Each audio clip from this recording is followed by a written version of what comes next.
जय हिंद दोस्तों, स्वागत है आप सभी का आपके अपने YouTube चैनल्स अभिमन्यु पे। दोस्तों आज हम लोग एक टॉपिक पे चर्चा करने वाले हैं। भारत के विरुद्ध समुद्री युद्ध के लिए बहुत बड़ा साजिश कर रहा है चीन। दोस्तों आज हम लोग जानेंगे कि आखिर वह चीन फिर से वह कौन सा साजिश कर रहा है जो भारत के विरुद्ध समुद्री युद्ध के लिए अपनी तैयारी को क्या कर रहा है, मजबूती दे रहा है। दोस्तों ये वीडियो का शुरुआत करें उससे पहले आप सभी के लिए मैंने यहाँ पे 3 क्वेश्चन क्या किया है, MCQ फॉर्मेट में प्रोवाइड किया है। ये तीनों क्वेश्चन का आंसर आप लोग को कमेंट सेक्शन में अभी देना है। वीडियो के एंड होने तक मैं इसका आंसर आप लोग से शेयर कर दूंगा। चलिए दोस्तों शुरुआत करते हैं आज के इस नए टॉपिक से।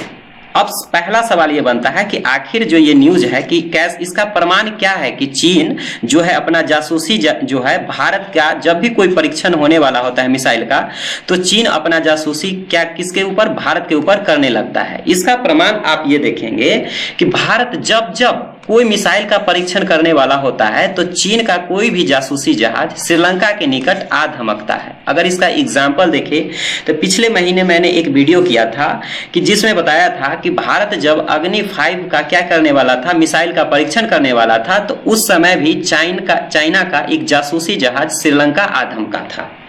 अब हाल ही में फिर से एक न्यूज आया है कि श्रीलंका जाने वाला है चीन का रहस्यमय रिसर्च शिप। तो इसके बारे में हम जानेंगे कि आखिर यह जो है रहस्यमय रिसर्च शिप क्या है, क्या भारत का यह फिर से जासूसी हो रहा है। तो चलिए दोस्तों इसी चीज के बारे में इस वीडियो में हम लोग समझते हैं। दरअसल चीन जो है भारत के साथ जमीन विवाद के साथ साथ समुद्री ताकत के बदौलत भारत पर एक मनोवैज्ञानिक दबाव बना चाहता है। इसका एक प्रमुख वजह है कि चीन की जो नौसेना है वह वर्तमान में पूरी दुनिया की सबसे बड़ी नौसेना है। अगर चीन की नौसेना को देखें तो इन दिनों वैज्ञानिक खोज के नाम पे वो पूरे हिंद महासागर में पानी के नीचे एक डाटा इकट्ठा कर रही है और इस डाटा की मदद से चीन अपने पनडुब्बी जहाज के लिए एक खास रूट भी बना रहा है। और यह रूट जो अपने लिए वो बना रहा है, अगर भविष्य में भारत और चीन का युद्ध होता है तो चीन इस खुफिया जो रूट है इसका उपयोग करेगा, जिससे भारत के लिए क्या होगा, भारत को बहुत क्षति पहुंचा सकता है। अगर भारत की बात करें तो भारत को घेरने के लिए चाइना इन दिनों साउथ एशिया में वर्तमान में 3 बंदरगाह को ऑपरेट करता है, जिसमें बांग्लादेश का आप देखोगे चटगांव बंदरगाह, श्रीलंका का हम्बनटोटा और पाकिस्तान का ग्वादर बंदरगाह। अब सवाल यहाँ पे ये उठता है कि चाइना आए दिन ये हरकत क्यों करती है कि भारत जब भी कोई मिसाइल का परीक्षण करने वाला होता है तो अपना जासूसी जहाज हिंद महासागर अर्थात श्रीलंका के निकट भेज देता है। तो इसका गतिविधि देखें, चीन का जो एक्टिविटी है उसका सबसे प्रमुख कारण जो पहला कारण बनता है वो है क्वाड। जो लोग क्वाड को नहीं जानते हैं, क्वाड 4 देशों का संगठन है जिसमें भारत, जापान, ऑस्ट्रेलिया और अमेरिका आते हैं। क्वाड जो है क्वाड देशों के द्वारा इंडो पैसिफिक रीजन, इस रीजन को बोलते हैं इंडो पैसिफिक रीजन। इस रीजन में मुक्त व्यापार को, फ्री ट्रेड को प्रोत्साहन दिया जाता है, जिससे क्या होता है कि इस इंडियन ओशियन के साथ साथ इसमें साउथ चाइना सी वाला भी हिस्सा आता है। अब साउथ चाइना सी यानी दक्षिणी चीन सागर का हिस्सा आएगा तो चीन इससे क्या हो जा रहा है, घबरा जा रहा है और भयभीत होकर साउथ चाइना सी के साथ साथ वो पूरे इंडियन ओशियन में अपनी मौजूदगी को क्या कर रहा है, बढ़ा रहा है।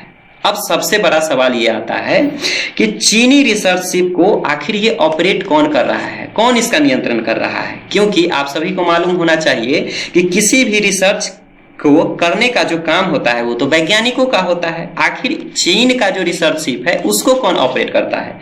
तो दोस्तों इसका जवाब है कि इसका जो संचालन चीनी पीपुल्स लिबरेशन आर्मी, जिसे शॉर्ट में PLA के नाम से जाना जाता है, उसी का एक सपोर्ट फोर्स के द्वारा इस संचालन यानी इस जहाज का क्या किया जाता है, संचालन किया जाता है। अब अंत में हम लोग देखेंगे कि आखिर इंडियन नेवी और चाइनीज नेवी के बीच अगर हम कुछ कंपैरिजन करें, तुलना करें, तो आपको पता चलेगा कि हमारी नेवी चाइनीज नेवी के सामने कितना मुकाबला करने के लिए तैयार है। अगर कंपेयर करें दोनों में तो जहां भारत के पास जो नौसेना है अर्थात सेना की संख्या 70,000 है, वही चाइना के पास 2.5 लाख से अधिक नौसेना है। अगर पनडुब्बी की बात करें तो इंडिया के पास 20 से भी कम पनडुब्बी है, वही अगर चाइना की बात करें तो उसके पास 70 से अधिक। इसमें भी अगर आप परमाणु पनडुब्बी की बात करें, परमाणु पनडुब्बी जो भारत के पास 2 है, वही चाइना के पास इसकी संख्या कितना है? 12 है। अगर टोटल जहाज की बात करें, इंडिया के पास 150 चाइनीज जहाज होंगे, 150 जो है ये जहाज होंगे। अगर वही चाइना की बात करें तो चाइना के पास 348 से ऊपर जहाज होंगे, शिप होंगे। अगर टेक्नोलॉजी की बात करें तो इंडिया की अपेक्षा जो चाइना का जो टेक्नोलॉजी है वो बहुत ही हाई है। अगर हम एयरक्राफ्ट कैरियर क्या होता है? जहां आपको एक जहाज को उतारने के लिए और चढ़ाने के लिए, लैंड करने के लिए एक रनवे जैसा दिख रहा है, यही है एयरक्राफ्ट कैरियर। तो भारत के पास इसकी संख्या कितना है? 2 है। वही चाइना के पास इसकी संख्या 3 है। तो दोस्तों उम्मीद करते हैं आपको ये वीडियो समझ में आया होगा।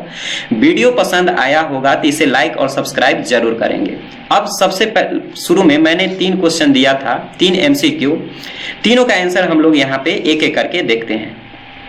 देखिए, एक क्वेश्चन पूछा गया था कि विश्व का सबसे बड़ा गर्म रेगिस्तान कौन था, मरुस्थल कौन था? तो मरुस्थल में सबसे बड़ा जो गर्म मरुस्थल है वो अफ्रीका महादेश में सहारा मरुस्थल। दूसरा क्वेश्चन था कि जो राइन नदी है वो किस देश में बहती है? तो यूरोपियन कंट्री, आप यहाँ जर्मनी देखोगे तो जर्मनी में राइन नदी क्या होती है? बहती है। और एक क्वेश्चन है जो आप लोग के लिए छोड़ रहे हैं कि अगले इसका वीडियो जो है, इसका जो आंसर है आप लोग कमेंट सेक्शन में दीजिएगा, विश्व का सबसे बड़े मीठे पानी की झील कौन है?